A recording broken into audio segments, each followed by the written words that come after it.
Marée haute, île du feu! Les océans du royaume ne connaissaient aucun souverain à cette période. Un clan d'hommes-poissons s'était rendu maître d'une petite partie des mers. Pour eux, l'idée de conquérir toutes les profondeurs n'était qu'une folie. Ils ne s'affrontaient qu'entre eux. C'était avant l'émergence de leur souverain, Poséidra, le dragon de l'Atlantide. Jadis, Poséidra n'était qu'une créature parmi d'autres, s'efforçant de survivre dans les mers agitées et périlleuses. Il commença sa vie en tant que tridon légendaire de l'Atlantide, connu pour sa voracité malgré sa petite taille. Dévorant poissons, coquillages et crustacés, il ne cessa de grandir, devenant un prédateur redoutable. Il s'en prit à une créature de 2 fois sa taille, destructeur du Grand Bleu. Après ce repas, son esprit embrumé se clarifia, et il atteignit un état de pleine conscience. Tout d'abord, il se rendit compte qu'il faisait partie des forts. Il était désormais Poséidra, un véritable dragon des profondeurs.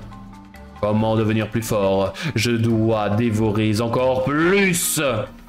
Sa faim instinctive s'accompagnait désormais d'une soif de pouvoir toujours plus grande. Poséidra attaqua sans relâche les clans d'hommes-poissons chamailleurs pour finir par les tenir sous sa coupe. Ainsi naquit l'armée de l'Atlantide. Convaincus que l'océan leur appartenait, ils décidèrent de le conquérir petit à petit. Ils emportèrent tout sur leur passage, amassant une puissance considérable et étendant leur domaine aux mers voisines. Le désir de domination de Poséidra était comme son appétit, insatiable. L'océan ne suffisait pas, il voulait aussi s'emparer de la terre. L'immense armée de l'Atlantide décida d'une cible, un sanctuaire sur une île isolée, protégée par des flammes sacrées. Une lutte se prépare. Les gardiens avatars grands rois du feu contre le puissant tyran Atlantide. L'île est entourée par une vaste étendue d'océan. Pour la civilisation humaine, ce n'est qu'une île anonyme, avec en son centre un volcan actif. En raison des courants alentours, nul bateau ne peut arriver ici par hasard. L'île n'a pas été érodée par les vagues, ce qui laisse penser qu'elle profite d'une protection sacrée. Et effectivement, il y a un temple à l'intérieur du volcan.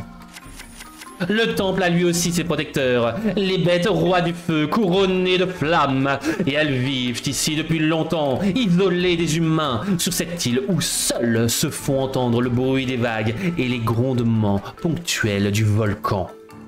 Cette paix n'est perturbée que par les assauts des barbares des mers, incapables de comprendre l'importance du temple. Les rois du feu se chargent d'eux sans la moindre pitié. Leurs corps embrasés, ils repoussent les intrus avec force pour décourager leurs incursions sur l'île. Parfois, ils se heurtent à une résistance redoutable. Mais même lorsqu'ils épuisent tout leur pouvoir, l'âme des rois du feu continue de résister.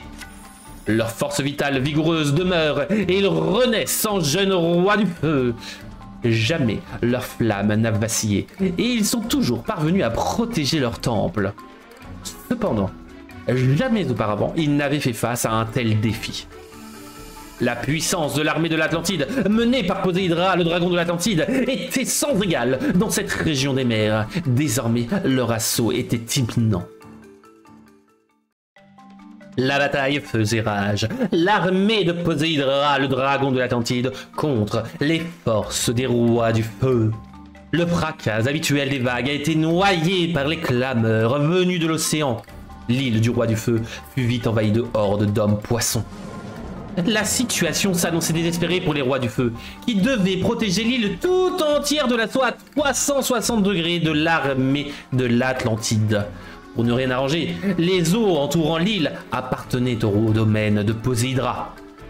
Le seigneur des océans pouvait donc employer toutes sortes de ruses. Il se montrait au nord, avant de disparaître soudainement, puis de surgir sans crier gare à un autre endroit.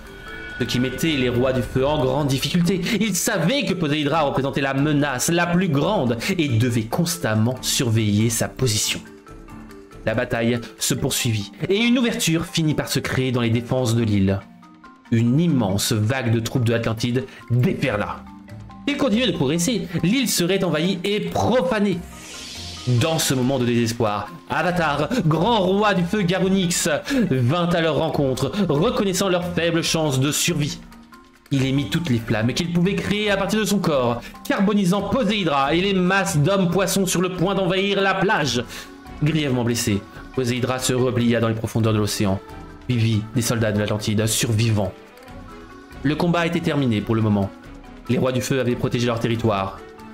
Cependant, l'attaque surpuissante de Garunix n'avait pas suffi à tuer Poséidra.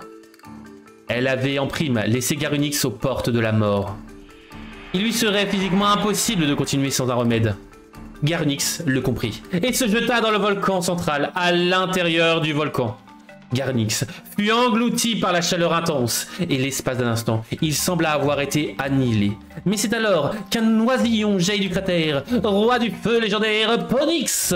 Nouveau-né réincarné, Ponyx ne possédait pas le prestige de l'avatar grand roi, qui émettait des flammes presque aussi éblouissantes que le soleil en prenant son envol audacieux. Il faudrait un certain temps à Ponyx pour atteindre ses sommets, et l'armée de l'Atlantide ne manquerait pas d'attaquer à nouveau. La question était donc de savoir qui récupérerait le plus vite, entre Poséidra blessé et la nouvelle forme de Garunix. Poséidra était de toute évidence grièvement blessé. Néanmoins, la peau écorchée et les écailles arrachées pouvaient se régénérer et l'armée se relever.